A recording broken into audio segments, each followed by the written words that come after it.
wanti hundi qiyaasumatti tolti. Yeroo waa jaalattees jaalala keessa hisaabaa hin bahin. Akkasuma yeroo waa jibbitees jibbaa keessa hisaabaa hin bahin. Gaafa jaalattuus hisaabumatti, gaafa jibbitus hisaabumatti. Maaliif akkana jennaan obboleessa kiyya obboleettii tiyya? Ilmi namaa gizee waa arkate boona keessatti hisaabaa baha. Akkasuma gizee waa dhabees gadda keessatti hisaabaa bahuu hedduudha.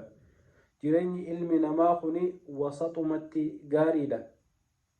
وجعلناكم أمة وسطا رب سبحانه وتعالى نجامته أمة نبي محمد كان تناف أمري هند خيستي جدت هاجران أمة حسابا به أكنتان يرو قد خيستي ور حسابا به أكنتان مال جاء نبلينك يا خير الأمور أوسطها جان الرجال تون أمري جد قليستي تاتيجا تناف يو أما yeroo waa takka jaalatte jaalala faaruun hisaabaa hin baasin, daangaa irraa hin baasin.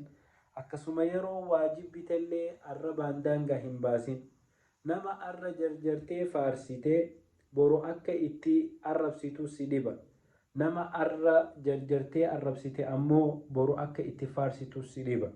Waa hunda keessatti qiyaasaan deemuun mallattoo nama mu'minaati. Hisaaba hin bahina. Waa hunda keessatti jaalala keessatti haa taatu, jibbaa keessatti haa taatu, harkata keessatti haa taatu, dhaba keessatti haa taatu, amruma addunyaa tanarratti raawwannu hunda keessattuu yoo qiyaasa deemne najaabaan, yoo ammoo waa hunda hisaaba ala itti jarjarre faarsutti arrabsutti wanni san booda deebiteeti miidhaa guddoo nurra fiddii jechuudha. Tanaaf obboleeyyan keenya qiyaasumatti, hisaabumatti, darajuma isiititti osoo hisaabaan baane waa hundahu jiddu jireenyumatti haa jiraannu. Rabbiin subhaanahu wa ta'aalaa ummata wasaxaa san rabbiin nu haa godhu.